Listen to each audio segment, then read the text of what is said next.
Hello friends, स्वागत है आप सभी का हमारे एसएसटी एकेडमी यूट्यूब चैनल पर। और आज के लेक्चर में, आज के इस वीडियो में हम बात करेंगे भारतीय संविधान में कितनी अनुसूचियां हैं और किस अनुसूची में क्या है, कौन से विषय हैं, किसके बारे में चर्चा किया उसके बारे में देखेंगे। तो दोस्तों, वीडियो शुरू करने जा रहे हैं हम। और आप अगर अभी तक चैनल को सब्सक्राइब नहीं किए तो आप हमारे चैनल को सब्सक्राइब कर लीजिए। और आज के लेक्चर में आइए हम बात करते हैं अनुसूचियों के बारे में। और इसे रटना नहीं है, बहुत ही आसान तरीका है इसे याद करने का। और आप ध्यान लगाकर इस वीडियो को देखेंगे तो आपको एक बार में ये समझ में आ जाएगा कि कितनी अनुसूचियां हैं और किस अनुसूची में कौन से विषय हैं। आप आराम से उसे अपने ध्यान में रख सकेंगे। तो आइए शुरू करते हैं लेक्चर को। दोस्तों, भारतीय संविधान की अगर हम बात करें तो भारतीय संविधान में जो मूल संविधान था, मूल संविधान में अनुसूचियों की संख्या 8 थी। यानी कि जब संविधान हमारा लागू हुआ था 26 जनवरी 1950 को, उस समय हमारे संविधान में जो मूल संविधान था उसमें अनुसूचियों की संख्या कितनी थी? 8 थी। इस 8 के बारे में यहाँ पर लिखा हुआ है। और उसके बाद 4 और अनुसूचियां अब तक अलग अलग संविधान संशोधन के द्वारा जोड़ा गया है। इस तरह से अब भी वर्तमान में कुल अनुसूचियों की संख्या कितनी है? टोटल 12 अनुसूची संविधान में है अभी। तो आइए हम बात करें, पहले 8 के बारे में देखते हैं जो कि मूल संविधान में थी। पहली अनुसूची है प्रथम अनुसूची। प्रथम अनुसूची के अंतर्गत संघ का नाम जो कि भारत और उसका राज्य क्षेत्र के बारे में चर्चा की गई है। यानी भारत संघ का नाम हो गया और उसका राज्य क्षेत्र। इसमें क्या सब आता है? एक तो राज्य आता है और दूसरा क्या है? केंद्र शासित राज्य आता है। केंद्र शासित, ये 3 चीज़ के बारे में इसमें चर्चा की गई है प्रथम अनुसूची में। तो अगर किसी राज्य का अगर कोई भी उसमें बदलाव आता है या फिर कोई नया राज्य का निर्माण होता है तो वहाँ पर किस अनुसूची में बदलाव होगा? प्रथम अनुसूची में। संविधान की पहली अनुसूची है ये, संघ का नाम और उसके राज्य क्षेत्र से संबंधित है। दूसरी अनुसूची की अगर हम बात करें तो दूसरी अनुसूची में जितने भी प्रमुख पदाधिकारी हैं साथियों, जैसे कि हो गया राष्ट्रपति, उपराष्ट्रपति, न्यायाधीश और बाकी और भी लोकसभा के अध्यक्ष, ये सब होता है राज्यसभा, इस तरह से विधानसभा, ये जितने भी हैं उनके वेतन और भत्ते की बात की गई है। किसको कितना वेतन है, क्या है, नहीं है, उसको कितना भत्ता मिलेगा, इस बारे में चर्चा किस में है?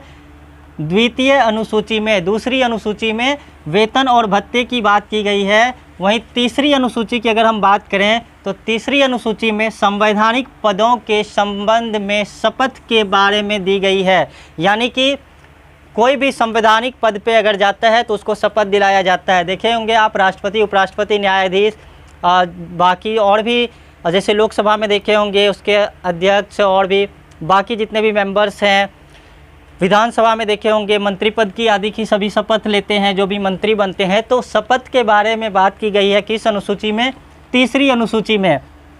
तो ये देखिए, पहली अनुसूची था संघ का नाम, उसका राज्य क्षेत्र के बारे में। दूसरी में देखिए यही जो क्या है ना, संवैधानिक पद पे जो भी प्रमुख है, राष्ट्रपति, उपराष्ट्रपति, न्यायाधीश आदि, उसके वेतन भत्ते की बात की गई है। वहीं तीसरी अनुसूची जो है उसमें उसके शपथ ग्रहण के बारे में, जितने भी हैं संवैधानिक पद, उन लोगों में ने जो शपथ लेता है उनके शपथ ग्रहण के बारे में है कि शपथ में वो क्या बोलते हैं। इसके बारे में हम एक एक्स्ट्रा लेक्चर बनाएंगे कि कौन से संवैधानिक पद पर जो शपथ ग्रहण होता है कौन क्या बोलते हैं। नेक्स्ट आइए, चौथी अनुसूची। चौथी अनुसूची जो है यह राज्यसभा में सीटों के आवंटन को लेकर बनाया गया है। चौथी अनुसूची बनाया गया किसमें? राज्यसभा में सीटों के आवंटन को लेकर के बनाया गया है। राज्यसभा में सीटों का आवंटन कैसे होता है? आप जानते होंगे कि राज्य की जो जनसंख्या और वहाँ की जो विधानसभा है उसके आधार पर यहाँ पर होता है। तो किस राज्य में या फिर कौन से केंद्र शासित राज्य में राज्यसभा के सदस्यों की संख्या कितनी होगी, इसके बारे में चर्चा की गई है किसमें? चौथी अनुसूची में।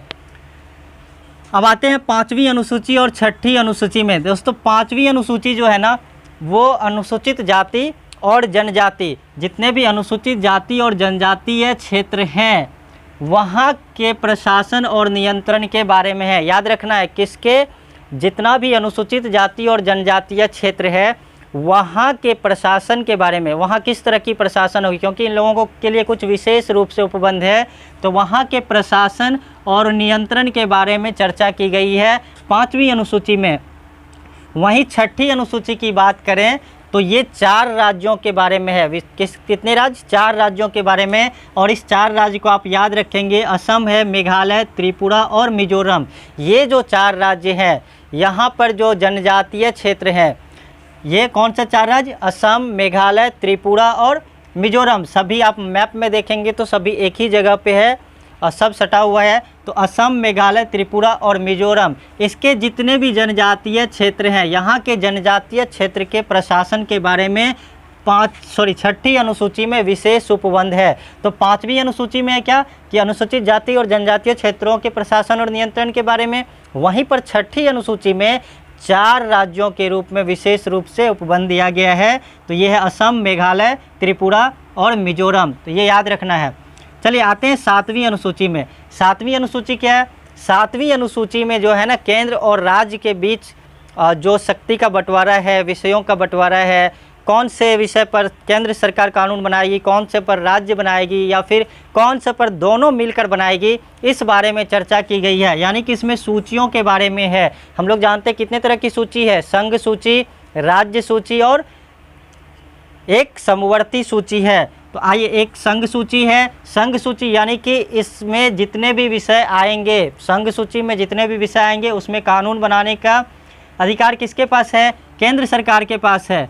ये केंद्र सरकार के पास इसका अधिकार है। वहीं राज्य सूची की बात करें तो राज्य सूची में ऐसे विषय आते हैं जिस पर कानून बनाने का अधिकार राज्य के पास होता है, राज्य सरकार के पास होता है। वहीं समवर्ती सूची ये एक ऐसी सूची है जो कि केंद्र और राज्य दोनों मिलकर इस पर कानून बनाते हैं। केंद्र और राज्य यहाँ पे दोनों मिलकर कानून बनाते हैं।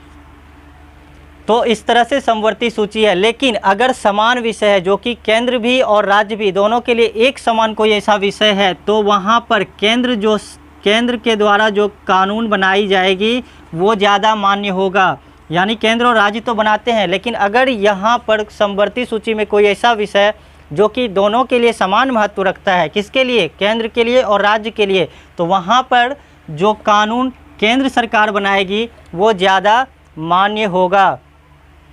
तो देखिए इसमें क्या है ना कि अब बात करेंगे कि संघ सूची है। संघ सूची में जो है टोटल कितने यहाँ पर विषय हैं? तो सबसे पहले संघ सूची में जो था 97 विषय थे, लेकिन अब कितना है? अब ये 100 विषय इसमें शामिल हैं। वहीं पर राज्य सूची में अगर हम आते हैं तो राज्य सूची में टोटल 66 विषय थे, लेकिन वर्तमान में 61 विषय इसके अंतर्गत आते हैं। वहीं पर समवर्ती सूची जो कि केंद्र और राज्य दोनों के लिए है, ये है पहले यहाँ पर टोटल 47 विषय थे और वर्तमान में अब यहाँ पर टोटल विषयों की सूची है कितना? 52। तो ये था सूची के बारे में जिसकी चर्चा किस में है? 7वीं अनुसूची में है। संघ सूची, राज्य सूची और समवर्ती सूची, ये याद रखना है। संघ सूची में पहले 97 था, 97, अभी 100 है। राज्य सूची जिस पर राज्य सरकार का अधिकार होता है, राज्य सरकार कानून बनाती है, 66 था पहले, वर्तमान में 61 है। वहीं पर समवर्ती सूची की बात करें तो 47 पहले था, अभी 52 है। तो अब देखिए 8वीं अनुसूची की बात करते हैं। तो संविधान की 8वीं अनुसूची के बारे में पूछा जाता है कि किस अनुसूची का संबंध भाषाओं से है। तो 8वीं अनुसूची का संबंध भाषाओं से संबंधित है। दोस्तों इसे याद रखना है, कई बार पूछा गया है 8वीं अनुसूची के बारे में। और पहले मूल संविधान में भाषाओं की संख्या कितनी थी?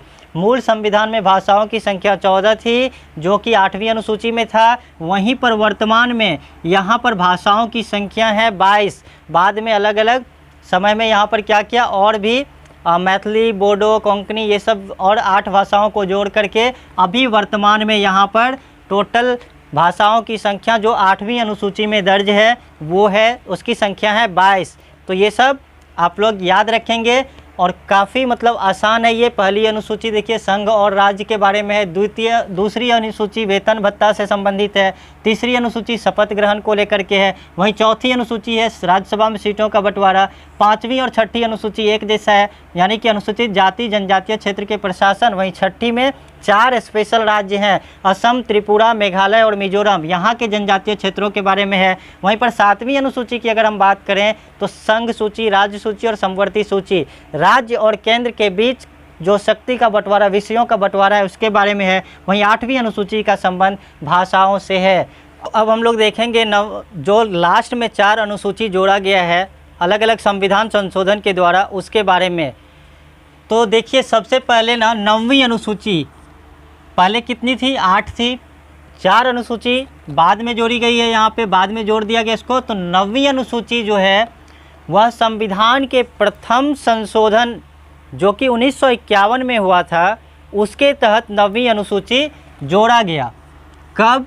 1951 में। कौन से संविधान संशोधन में? तो प्रथम संविधान संशोधन में इसे जोड़ा गया था 9वीं अनुसूची को। और ये संपत्ति के अधिग्रहण से संबंधित है, यानी कि अगर कहीं पर लगेगा कि सरकार को कि यहाँ पर हमें चाहिए, और भूमि जो है भूमि सबसे जुड़ा हुआ है ये, कि अगर उन्हें लगेगा कि हमें यहाँ पर कुछ काम है, इस ज़मीन की उसे ज़रूरत है, वो उसे अधिग्रहित ग्रहण कर सकती है वो।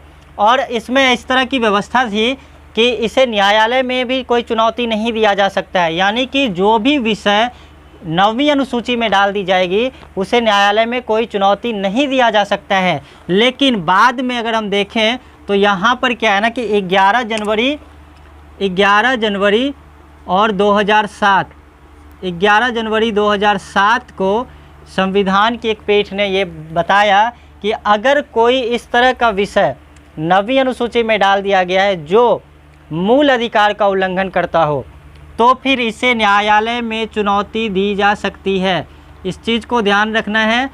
पहले क्या था कि इसमें शामिल विषय को चुनौती नहीं दी जा सकती है, लेकिन 2007 में इस तरह का निर्णय लिया गया क्या कि अगर मौलिक अधिकार का उल्लंघन होगा तो फिर न्यायालय में चुनौती दी जा सकती है। और वर्तमान में अभी इसमें कितने अधिनियम हैं? टोटल 284 अधिनियम हैं अभी 9वीं अनुसूची के अंतर्गत। तो इस कब चुनौती दी जा सकती है? यदि उसमें शामिल कोई ऐसा विषय, कोई ऐसा निर्णय, कोई ऐसा कानून जिससे मौलिक अधिकार का उल्लंघन होता हो, तो हम उसे किस में ले जा सकते हैं? न्यायालय में चुनौती दे सकते हैं। इस तरह की व्यवस्था 2007 में की गई। दोस्तों अभी तक अगर आपने चैनल सब्सक्राइब नहीं किया तो आप चैनल को सब्सक्राइब कर लें ताकि इंडियन पॉलिटी से जुड़ा हुआ हर वीडियो का अपडेट आप तक पहुंचे। आइए देखते हैं 10वीं अनुसूची के बारे में। 10वीं अनुसूची जो है वह जोड़ा गया था। कब जोड़ा गया था? तो 52वें संविधान संशोधन के द्वारा। कब? 52वें संविधान संशोधन के द्वारा ये जोड़ा गया था 1985 में। 52वें संविधान संशोधन द्वारा जोड़ा गया था। कब? 1985 में। क्यों जोड़ा गया था और किस चीज़ से संबंधित है? तो ये दल बदल कानून से दल बदल से संबंधित है। उस टाइम ऐसा देखा गया था ना कि चुनाव लड़ लिया किसी और पार्टी से, बाद में अपना दल बदल करके वो दूसरी पार्टी में चला जा रहा था, तो इससे एक अलग तरह की समस्या देखने को मिलती थी।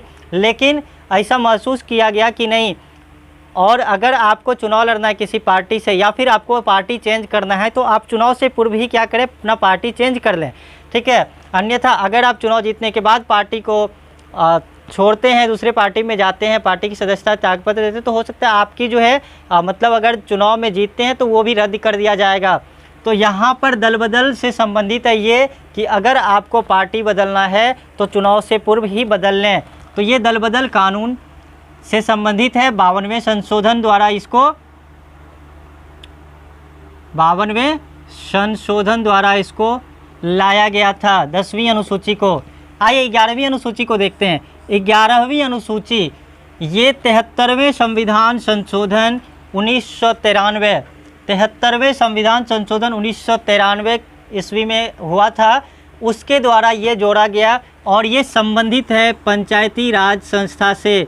PRS पंचायती राज संस्थान से जुड़ा हुआ है और इसके अंतर्गत यानी 11वीं अनुसूची में पंचायती राज संस्था को 29 विषय पर काम करने का अधिकार दिया गया। इसके पास 29 विषय है और हम जब पंचायती राज संस्था के बारे में देखेंगे, उस बारे में वीडियो बनाएंगे तो उसमें सारी जानकारियाँ दी जाएगी कि ये 29 विषय कौन कौन से हैं।